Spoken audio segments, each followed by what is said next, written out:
Assalamualaikum warahmatullahi wabarakatuh. Perkenalkan, saya Syakira Aziza dengan NPM A1A025069 dari Prodi Pendidikan Bahasa Indonesia Fakultas Keguruan dan Ilmu Pendidikan. Tujuan saya membuat video ini adalah sebagai pemenuhan tugas mata kuliah Pengelolaan Pendidikan yang diampu oleh Ibu Nur Fatanah Taslim, SPD MPD GR. Baiklah, saya akan menjelaskan tentang pengelolaan pendidikan dan apa saja yang ada di dalam pengelolaan pendidikan ini. Jadi yang pertama kita lihat dulu pengertiannya.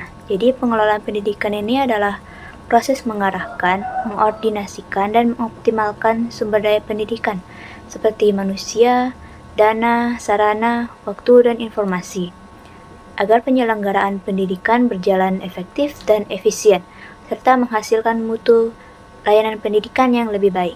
Dalam pengelolaan pendidikan ini, kita akan melalui beberapa tahap.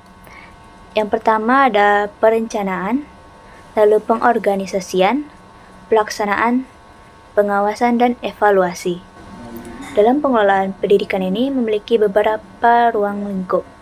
Di sini ada 9, yaitu yang pertama itu ada pengelolaan kurikulum dan pembelajaran. Jadi apa itu kurikulum dan pembelajaran? Kurikulum ini adalah rancangan besar, meliputi tujuan belajar, materi, metode, dan sistem penilaian. Sedangkan pembelajaran adalah proses atau pelaksanaan dalam mengajar. Kurikulum dan pembelajaran ini memiliki beberapa komponen. Yang pertama itu ada tujuan kurikulum, yang kedua isi atau materi kurikulum, lalu yang ketiga ada strategi, yang keempat ada evaluasi.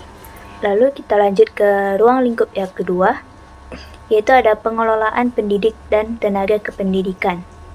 Ini adalah tenaga profesional yang merencanakan, melaksanakan, menilai, membimbing, dan melatih peserta didik. Tenaga pendidik adalah orang yang mendukung penyelenggaraan pendidikan seperti staf administrasi, pustakawan, dan teknisi. Ada beberapa kriteria yang harus dimiliki oleh pendidik dan tenaga pendidik. Dari pendidik, ia harus memiliki kualifikasi akademik. Ya, misalnya minimal S1 atau D4. Dan latar belakang pendidikan yang relevan dengan mata pelajaran yang ia ajar. Lalu yang kedua ada kompetensi. Kompetensi ini dibagi menjadi 4. Yang pertama ada kompetensi pedagogik, kompetensi kepribadian, kompetensi sosial, kompetensi profesional. Lalu untuk ruang lingkup yang ketiga yaitu pengelolaan peserta didik. Fungsi pengelolaan peserta didik yang pertama itu sebagai fungsi pengembangan. Ia mengembangkan potensi intelektual, sosial, dan emosional siswa. Yang kedua ada fungsi pembinaan. Ia membentuk karakter dan kepribadian melalui bimbingan. Lalu yang ketiga ada fungsi pengawasan, yaitu mengontrol kedisiplinan dan perilaku siswa. Lalu ada fungsi pelayanan, ia memberikan layanan BK, kesehatan, dan kesejahteraan. Lalu ada fungsi pendukung pembelajaran, yaitu menciptakan suasana belajar yang efektif dan tertib. Lanjut ke ruang lingkup yang keempat, yaitu pengelolaan sarana dan prasarana. Apa itu sarana dan prasarana? Jadi sarana ini adalah alat yang dipakai langsung untuk belajar. Contohnya seperti buku, papan tulis, atau proyektor. Sedangkan prasarana ini adalah fasilitas yang membuat proses belajar bisa jalan dengan lancar. Misalnya seperti gedung, kelas, listrik, dan perpus. Lanjut kita ke pengelolaan yang kelima, yaitu pengelolaan keuangan. Ini adalah proses mengatur dan mengelola dana sekolah agar sesuai kebutuhan dan tujuan pendidikan. Di setiap sekolah ini memiliki sumber dana pendidikan. Sumbernya itu bisa dari dana pemerintah pusat atau daerah. Lalu ada juga bantuan operasional sekolah atau dana BOS. Lalu ada juga sumbangan ortu siswa atau bisa dibilang dengan SPP dan partisipasi masyarakat. Lalu lanjut kepada ruang lingkup yang keenam, yaitu pengelolaan hubungan sekolah dengan masyarakat. Ini adalah proses perencanaan, pengorganisasian, pelaksanaan, dan evaluasi kerjasama antar sekolah dan masyarakat untuk membentuk pendidikan.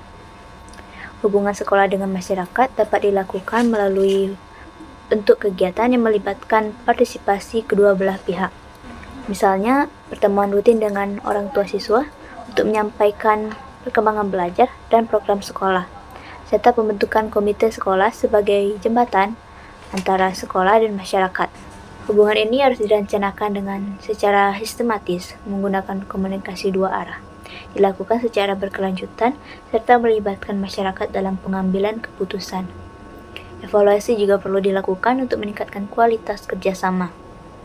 Dengan strategi yang tepat, hubungan sekolah dan masyarakat tidak hanya menjadi formalitas, tapi juga menjadi kemitraan yang saling mendukung dalam meningkatkan mutu pendidikan.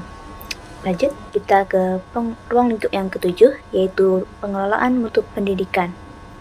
Mutu pendidikan ini adalah tingkat keberhasilan lembaga pendidikan dalam menghasilkan lulusan sesuai tujuan nasional. Dalam meningkatkan mutu pendidikan juga diperlukan proses pengelolaan yang sistematis. Ada 4 tahap. Yang pertama ada perencanaan, yaitu menyusun program peningkatan mutu. Lalu yang kedua, pelaksanaan program. Yang ketiga, pengawasan untuk memastikan program berjalan sesuai rencana. Dan keempat, evaluasi sebagai dasar perbaikan di masa depan. Lalu pada ruang lingkup yang ke-8 ada supervisi akademik dan supervisi manajerial. Supervisi akademik ini adalah pengawasan yang fokusnya pada peningkatan kualitas proses pembelajaran dan prestasi siswa. Tujuannya ini membantu guru mengajar lebih efektif, meningkatkan metode pengajaran, dan memastikan kurikulum berjalan dengan baik. Contohnya itu seperti observasi kelas, pembimbingan guru, evaluasi materi ajar, dan pelatihan peningkatan kompetensi guru. Sedangkan supervisi manajerial adalah pengawasan yang fokusnya pada aspek administrasi, organisasi, dan pengelolaan sekolah secara keseluruhan. Tujuannya menjamin sistem manajemen sekolah berjalan lancar, sumber daya digunakan efisien, dan peraturan dijalankan dengan benar. Contoh kegiatannya itu seperti pengawasan administrasi, manajemen keuangan, pengelolaan sarana prasarana, dan evaluasi kinerja staf. Lalu kita masuk ke ruang lingkup yang terakhir, yaitu kepemimpinan pendidikan dan pengambilan keputusan. Kepemimpinan pendidikan adalah kemampuan seorang pemimpin, biasanya kepala sekolah, dinas pendidikan, atau manajer pendidikan, untuk mempengaruhi, membimbing, dan mengarahkan guru, staf, siswa, dan masyarakat agar tujuan pendidikan ini dapat tercapai. Fungsi kepemimpinan pendidikan ini adalah menetapkan arah dan tujuan pendidikan, mengkoordinasikan guru dan staf agar bekerja sesuai program, menjadi teladan bagi guru, siswa, dan masyarakat, dan meningkatkan inovasi dan kualitas pembelajaran. Sedangkan pengambilan keputusan adalah proses memilih alternatif terbaik dari beberapa pilihan untuk menyelesaikan masalah atau mencapai tujuan pendidikan. Jenis keputusan dalam pendidikan ini ada 3. Yang pertama, keputusan strategis. Keputusan ini bersifat jangka panjang, misalnya menentukan visi dan misi sekolah. Lalu yang kedua ada keputusan taktikal. Ini bersifat menengah, misalnya membuat program peningkatan kompetensi guru. Lalu yang ketiga ada keputusan operasional yang bersifat harian, misalnya jadwal pelajaran, pembagian tugas guru, atau penggunaan anggaran rutin. Jadi, kepemimpinan pendidikan yang baik ini selalu terintegrasi dengan pengambilan keputusan yang tepat. Pemimpin harus mampu menilai situasi, melibatkan pihak terkait, dan memilih langkah yang paling efektif demi kemajuan sekolah dan siswa. Jadi setelah saya jelaskan tadi, kepemimpinan pendidikan ini adalah memimpin, mengarahkan, dan memotivasi seluruh pihak di sekolah. Sedangkan pengambilan keputusan ini adalah memilih solusi terbaik untuk masalah pendidikan, baik strategis, taktikal, maupun operasional. Baiklah, itu saja materi yang bisa saya sampaikan pada video kali ini. Terima kasih. Wassalamualaikum warahmatullahi wabarakatuh.